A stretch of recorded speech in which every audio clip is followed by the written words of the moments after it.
Oh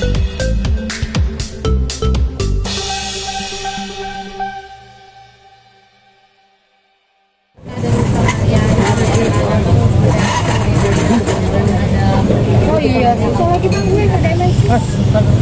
Kenapa? Mulai ya. Tadi udah mulai. Jadi ini tentang Bapak Ridwan Kamil dengan Lisa Mariana ya. Itu kalau dari apa yang sudah beredar, memang sudah terjadi yang namanya perselingkuhan. Ya, bukti-buktinya sudah disampaikan oleh Lisa ya. Yang sepengetahuan kita bersama memang terjadi perselingkuhan. Tinggal persoalannya adalah ini anak siapa? Apakah anak dari hasil perselingkuhan? Apakah ini anaknya Ridwan Kamil atau bukan? Itu aja tinggal persoalannya. Begitu. Jadi yang kita tahu itu begitu. Oke, ada pertanyaan yang lebih detail. Bang, terkait pelaporan sejauh ini gimana Bang? Ada pelaporan polisi nggak? Oke nih, kan kita kan pengamat aja nih kan. Jadi gini, jadi seorang Lisa Mariana dengan anaknya, kemudian dia memperjuangkan anaknya, tentunya ada tendensi-tendensi yang mau dimaui oleh dia ya. Apalagi kalau dia yakin bahwasanya ini anak dari benihnya Ridwan Kamil. Jadi keyakinan ini datang dari seorang Lisa Mariana ya. Jadi kita nggak bisa kemudian menafikan keyakinan dia, karena dia seorang wanita, walaupun dia mungkin punya latar belakang yang negatif atau apa kata orang, tapi sebagai wanita naluri dia kemudian memberikan keyakinan bahwasanya dia yakin ini anaknya seorang Ridwan Kamil. Tapi bagi Ridwan Kamil dia ragu-ragu. Ridwan Kamil ini dalam keraguan-raguan, anak saya bukan ini begitu. Tapi karena dia ragu-ragu, dia kan berhitung dengan kapan melakukannya, terus kapan anak ini lahirnya, kan dihitung. Kok bulannya nggak cukup, akhirnya dia ragu-ragu. Tapi dalam keraguan-raguannya tampaknya Ridwan Kamil cukup bertanggung jawab. Kenapa dia bertanggung jawab? Karena dia kemudian menurut keterangan yang ada memberikan nafkah terhadap si anak ini. Jadi tetap Ridwan Kamil masih dalam posisi ragu-ragu, tapi dia bertanggung jawab. Itu sisi bagusnya dari seorang Ridwan Kamil. Ada yang bilang ini pengalian isu, Bang. Pengalian isu karena Pak Eta sendiri kan terlibat kasus korupsi, Bang. Kasus korupsi itu berbeda dengan kasus perselingkuhan. Jadi nggak ada pengalian isu. Korupsi pasti akan jalan terus. Korupsi punya relnya, kasus perselingkuhan punya relnya. Jadi relnya berbeda. Jadi nggak ada pengalian ini. Tetap aja korupsi berjalan. Ini juga berjalan. Begitu. Jadi sayangnya Pak Ridwan Kamil ini menghadapi dua kasus yang berbeda dan sama-sama berat dua-duanya. Jadi harus dijalani oleh dia. Gitu. Bahkan ada rencana kata Ridwan Kamil melaporkan LM atas dugaan pencemaran nama baik. Apakah kalau mau laporin LM itu sendiri Ridwan Kamil harus tes DNA juga atau bisa serta-merta langsung laporin LM? Begini, sebenarnya ini dua si malakama. Nggak dilaporkan, itu seorang Lisa Mariana akan berteriak-teriak minta haknya. Jadi kalau Lisa ini minta haknya ini agak sulit secara hukum, tapi bisa. Hukum perdata maupun hukum pidana bisa dia masih menggugat, tapi agak sulit, agak panjang ya. Makanya si Lisa ini, si LM ini kemudian dia menggunakan sarana-sarana media sosial. Jadi ada yang namanya permintaan keadilan lewat hukum, ada yang namanya permintaan keadilan lewat jalur sosial. Jadi yang dilakukan oleh LM ini adalah permintaan keadilan lewat jalur sosial, gitu, jalur psikologi sosial. Nah, permintaan keadilan seperti ini kemudian kalau dibiarkan aja tidak ditanggapi berbahaya. Makanya seorang Ridwan Kamil harus mengambil keputusan. Dia harus melakukan sikap tindak keputusan, yaitu menanggapi ini secara hukum. Kalau menanggapi secara sosial, kalau bisa diademkan nggak apa-apa, tapi kalau nggak bisa, mau nggak mau dia secara hukum. Makanya Ridwan Kamil kemudian berniat melaporkan seorang LM. Tentu saja ini berdampak terhadap tes DNA.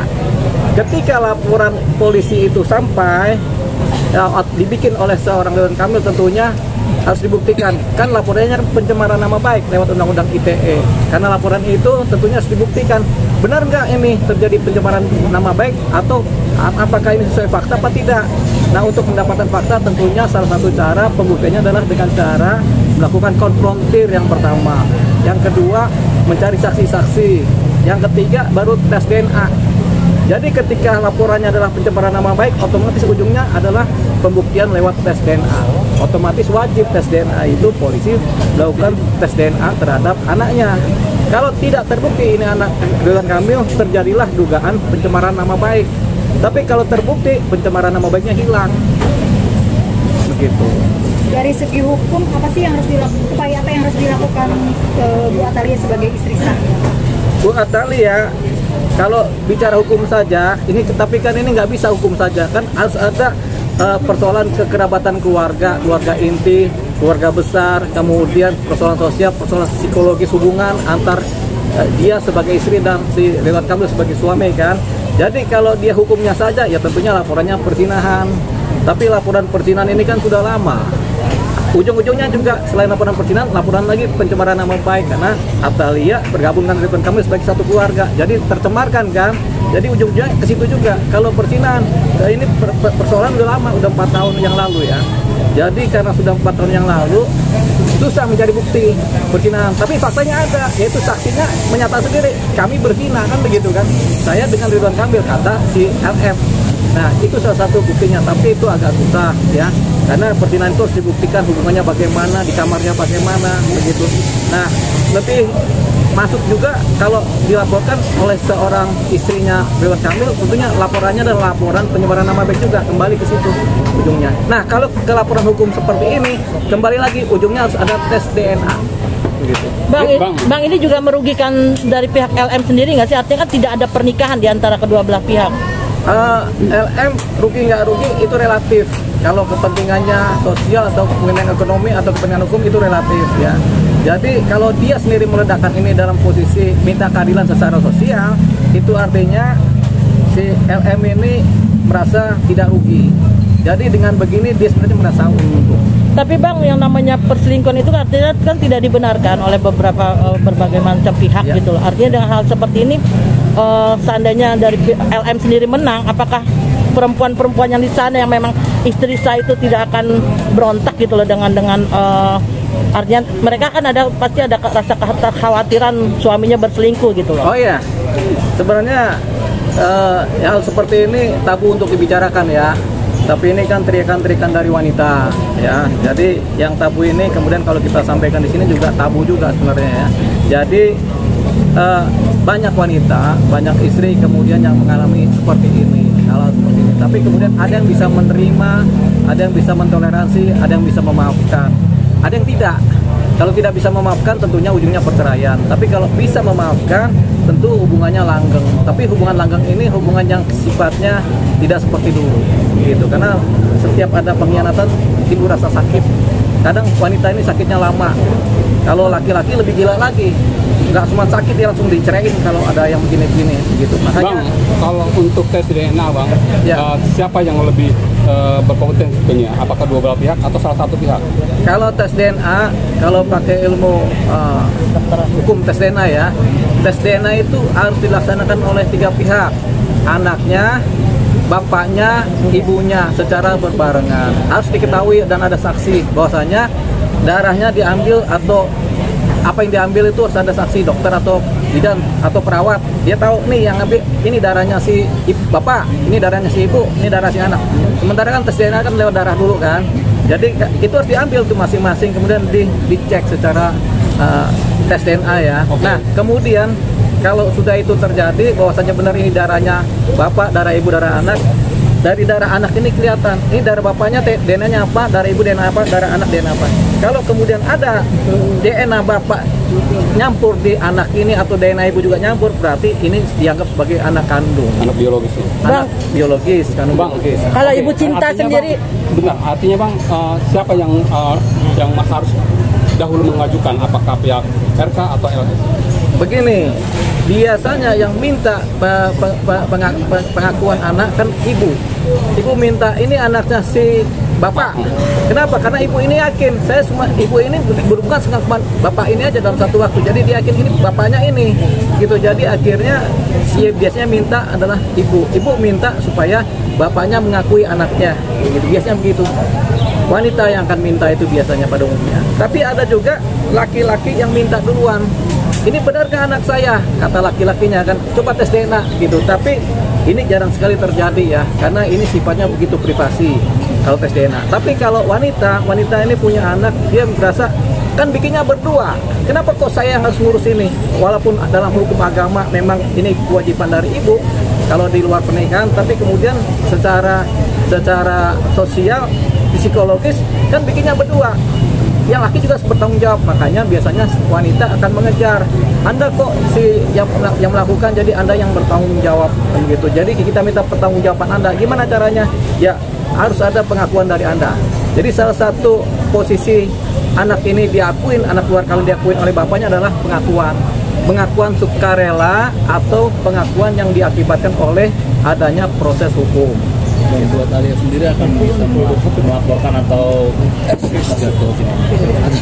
bisa menuntut RK atau LM sendiri bang jika memang semua terbukti.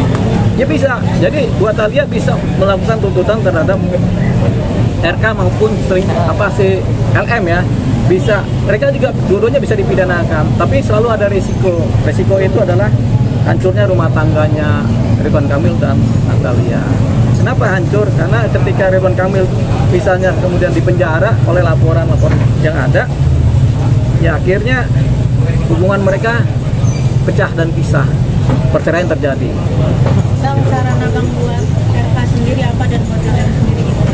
Begini, karena sudah kepalang basah namanya ini kan, Ridwan Kamil sudah kejebur, LM juga sudah kejebur, tapi Ridwan Kamil punya istri yang dia cintai. Jadi begini, sebenarnya ini sudah basah.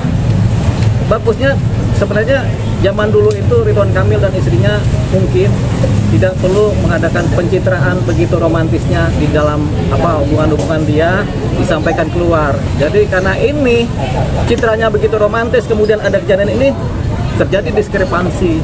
Diskrepansi itu gap antara citra yang ada dengan fakta. Ketika gapnya terlalu jauh, kemudian publik nilai ini sebagai suatu hal yang begitu jomplang ya. Jadi akhirnya sentimennya sangat negatif terhadap seorang Ridwan Kamil.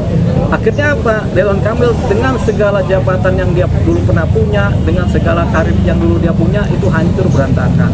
Sekarang ini penilaian masyarakat kepada Ridwan Kamil walaupun ada pro dan kontra, 6-70% adalah menceritakan Ridwan Kamil sebagai hal yang negatif. Itu kenapa? Karena dahulu Ridwan Kamil dan keluarganya suka membuat cerita-cerita rumah tangga yang paling romantis, yang paling bahagia. Ternyata itu terjadi diskrepansi dari citra yang dibuat dengan fakta yang terjadi. Dan sekarang terjadilah diskrepansi ini. Gap yang terlalu tinggi menghasilkan sentimen yang sangat negatif. Bang, jika memang ada sendiri apa Pak? Ya.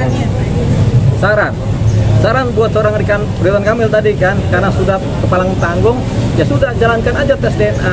Sebenarnya nggak perlu pakai proses hukum, yakin aja tes DNA. Kalau memang ternyata itu hasilnya adalah itu anak kandungnya Ridwan Kamil, ya diakui gitu. Karena hukum juga bilang gitu, kalau memang anak kandung dan memang dites ini adalah anak kandung yang sah, ya diakui berdasarkan hukum. Mahkamah Agung juga bilang gitu. Ketika memang ternyata adalah hubungan saudara antara bapak dan anak, bapak ini wajib kemudian mempertanggungjawabkan anak ini, nafkahnya, kemudian pengakuannya, kemudian di aktenya, itu adalah kewajiban dari lakinya. Dan sudah ada. Kalau dulu kan kita masih nasabnya ke ibu aja, pakai ilmu hukum agama. Kalau sekarang ada putusan Mahkamah Agung yang menyatakan bahwasanya kalau ada pengakuan dan ada tes DNA, maka si laki-laki juga bertanggung jawab. Bahkan hubungannya keperdataan si laki-laki ini, keperdataan keluarga besar pun akan turun kepada anak ini. Gitu. Kalau sudah terjadi tes DNA dan diakui. Kalau ternyata tidak, misalnya ternyata memang bukan anaknya Ridwan Kamil ini. Ridwan Kamil kemarin kan ragu-ragu, ini anak siapa? Akhirnya dia tanggung jawabkan.